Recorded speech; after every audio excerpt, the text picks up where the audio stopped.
again in the introduction to civil engineering. So far, we have seen what is engineering, what is civil, the meaning of civil, what is engineer, and what is civil engineering. Also, the marvels created worldwide by the civil engineers. So, today we are going to see the sub branches of the civil engineering and what are the career opportunities in the civil engineering. So, let's begin. I am Mr. S.S. Sogule, Assistant Professor, Civil Engineering Department. Now the civil engineering sub branches. Civil engineering is divided into so many sub branches. So few important we are going to see in this part. So first is rural and urban planning. So since ancient time, we used to plan the cities or the villages according to the living standards or um, according to the roads or dividing into different zones. जसं की आपल्याला माहिती आहे कृष्णाची द्वारका किंवा पांडवांचे इंद्रप्रस्थ हे विश्वकर्मा किंवा मयानं जे बांधलं किंवा निर्माण केलं. So all this things at that time that has been consider. तर ते दोघे सिव्हिल इंजिनियरच होते आणि त्यांनी या गोष्टी प्लॅन केल्या.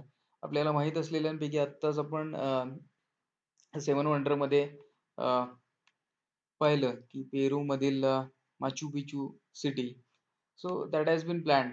तसंच आपल्याकडं मोहनजोदाडो, हडप्पा ही जी शहरं आहेत किंवा जुनी बऱ्याच शहरांचे उल्लेख आपण ऐकतो की नालंदा, तक्षशिला ह्या सगळ्या शहरांचे उल्लेख होतो. Those have been planned by the engineers of that time.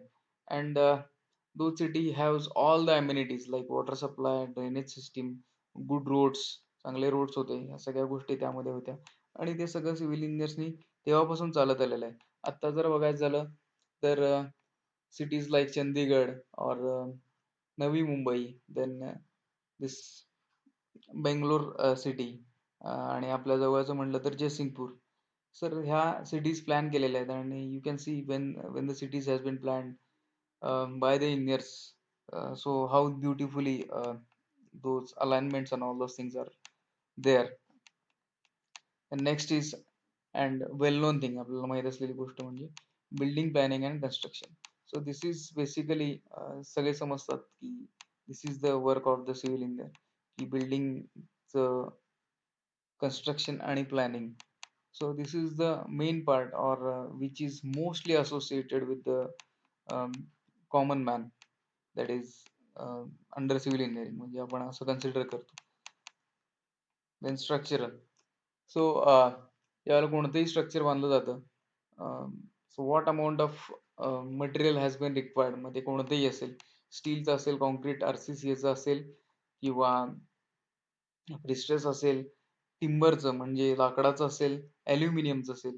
हे कोणतंही स्ट्रक्चर बांधताना किती क्वांटिटी ऑफ मटेरियल आणि कोणत्या शेपचं मटेरियल लागेल जेणेकरून ते स्ट्रक्चर व्यवस्थित उभं राहू शकेल, that comes under this structural engineering.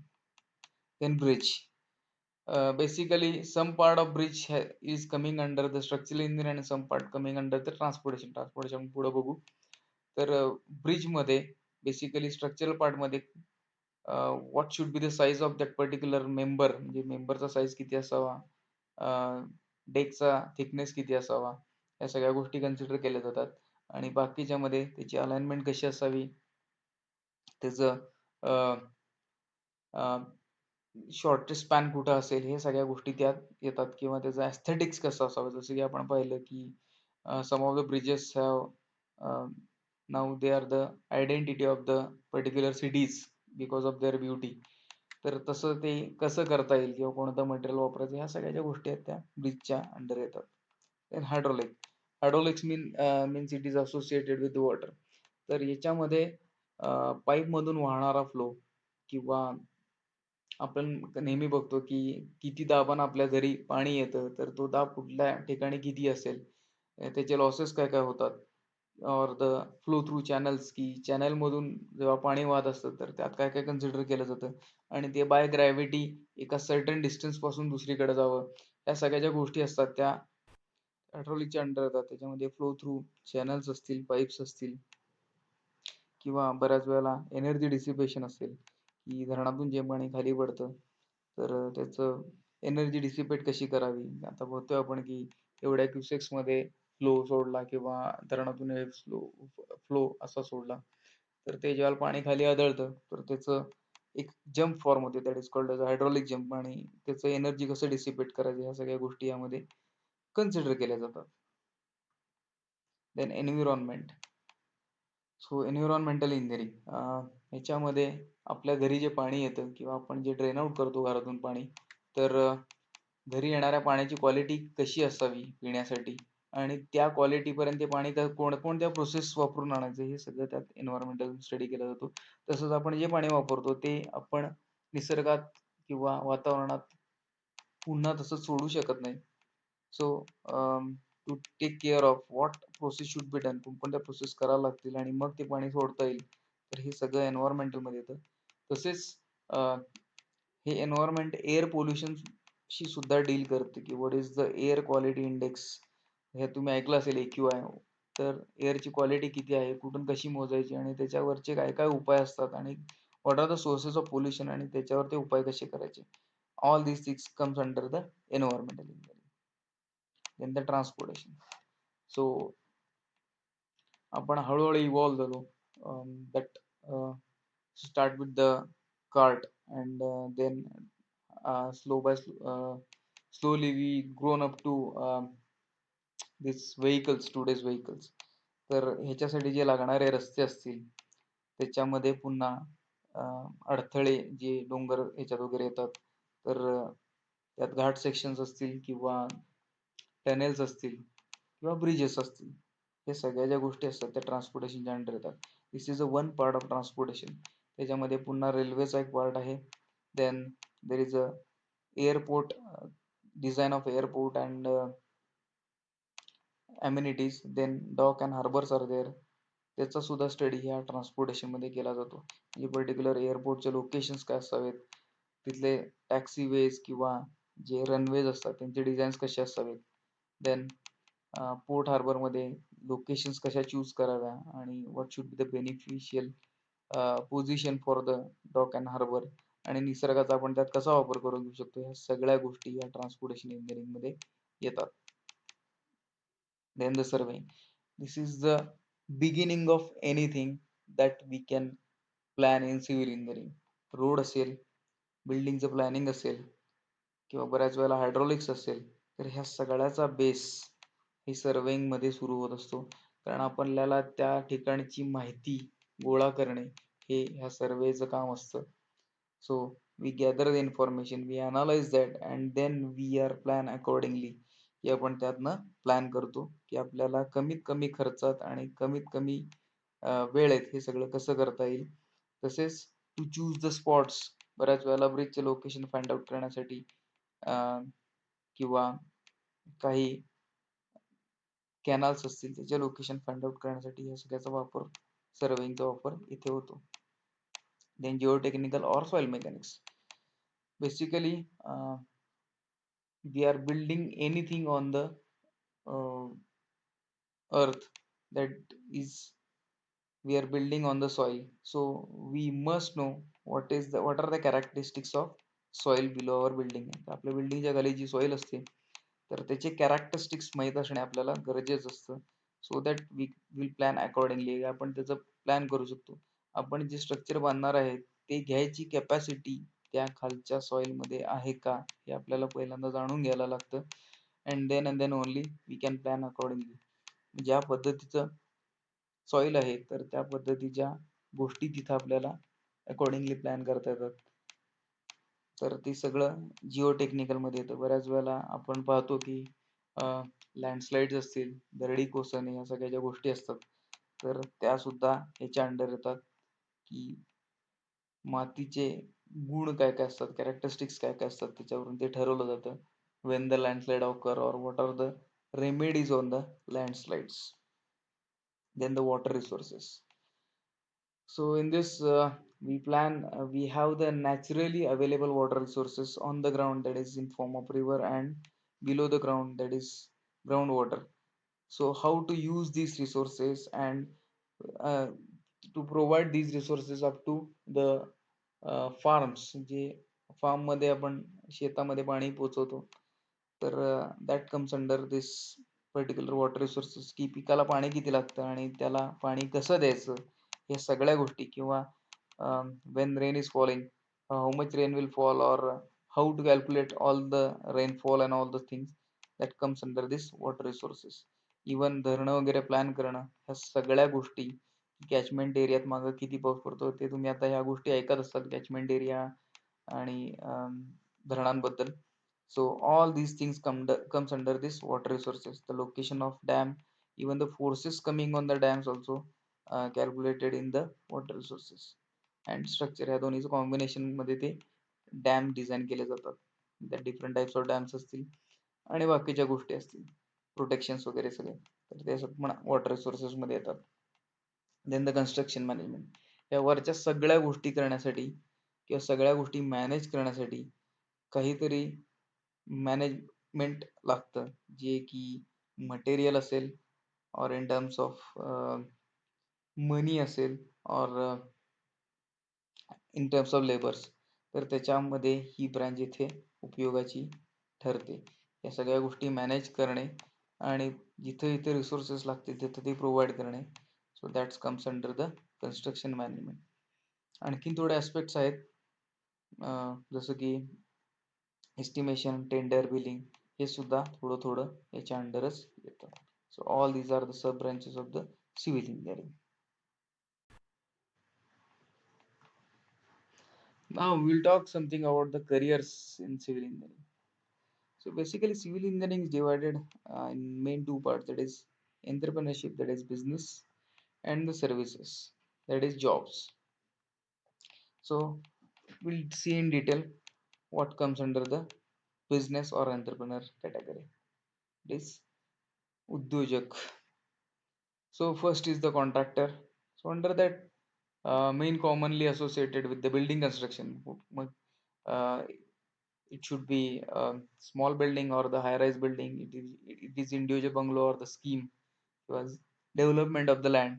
ह्या सगळ्या गोष्टी येतात त्या बिल्डिंग कन्स्ट्रक्शनच्या under. And second thing is government contractor. So bridges, canals, ह्या सगळ्या ज्या गोष्टी असतात, that comes under government contractor, की गव्हर्नमेंटची कामं घेऊन ते करतात. But the thing is, to be a government contractor you will required the machineries and all those things. So accordingly you should be prepared. Then second thing is material manufacturing and supply. So so many construction material has been required, right from the cement, sand, up to glass. Then bricks are there, even stone dressings, all these things, म्हणजे दगड घडवणे, बिडवणे, घडवलेले दगड, ह्या सगळ्या गोष्टी, फरशी असेल किंवा आणखीन काय असेल, किंवा क्वारीज असतील, संगमरवराच्या वगैरे ज्या क्वारीज असतात, तर हे सगळं जे येतं, that comes under this material manufacturing and supplier. आता नवीन बघितलं तर क्रश सँड वगैरे असे जे प्लांट असतात, तर त्या नवीन गोष्टी येत आहेत. Even the bamboo can be a good construction material. These are the innovative things. आणि हे आता सध्या चालू आहे की सीझन बांबू सप्लाय किंवा बांबूपासून स्ट्रक्चर निर्माण करणे, ह्या नवीन नवीन गोष्टी येत जातात. फायबर्स असतील किंवा आणखीन काय असेल, ते मटेरियल मॅन्युफॅक्चर करणे आणि सप्लाय करणे, हा एक बिझनेस मधला पार्ट आहे. And third thing is service provider. त्याच्यामध्ये मेंटेनन्स असेल, की प्रत्येक गोष्टीचा मेंटेनन्स करण्यासाठी आपण सर्व्हिस प्रोव्हाइड करू शकतो. Then different construction activities are there, like plumbing, electrician. Then फरशी बसवणारे असतील, डोअर फिटिंग्स असतील, विंडो फिटिंग्स असतील, दॅट इज कार्पेंटर वगैरे अशा गोष्टी ज्या असतील, तर सगळ्या गोष्टी, इवन फॉल्स सिलिंग वगैरे ह्या ज्या सगळ्या गोष्टी आहेत, तर ह्या सगळ्या गोष्टी त्याच्या अंडर येतात.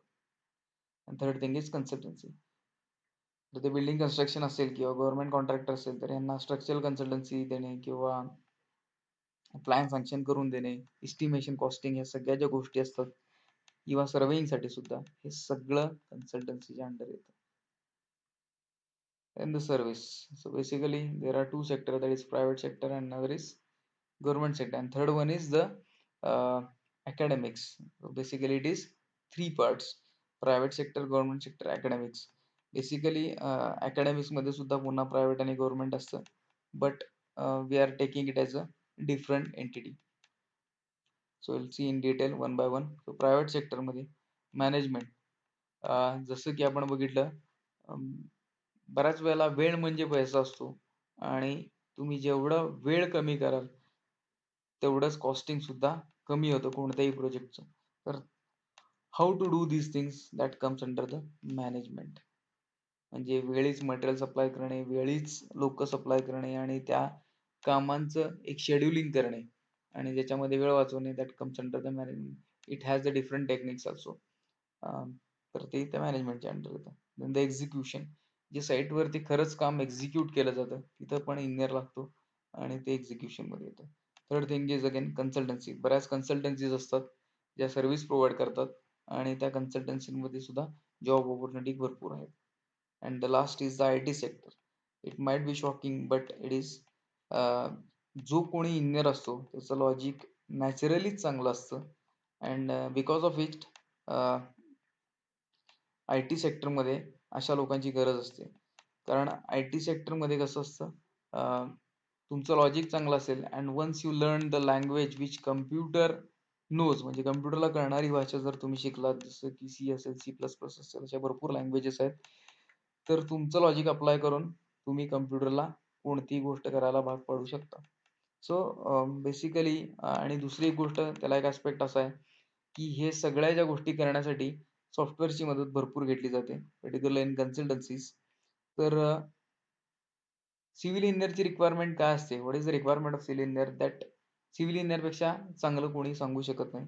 So to extract all this things, तिथं सिव्हिल इंजिनियर लागतात, की त्या सॉफ्टवेअर करून ते सगळं करून घेण्यासाठी in the civil engineering way, तर तिथं ते सिव्हिल इंजिनियर लागतात. आणि that's why in I T sector also there is a need of civil engineer. Next is the government sector. So we have the Department of State Government like PWD irrigation. या जागा MPSC through भरल्या जातात आणि तसंच municipal corporations असतील किंवा ZPs असतील, तिथे सुद्धा सिव्हिल इंजिनियरची गरज असते. त्या लोकल लेवलला एक्झाम घेऊन त्या भरल्या जातात. देन तसंच at the central government CPWD सारखे जे डिपार्टमेंट आहेत तिथे UPSC थ्रू त्या जागा भरल्या जातात.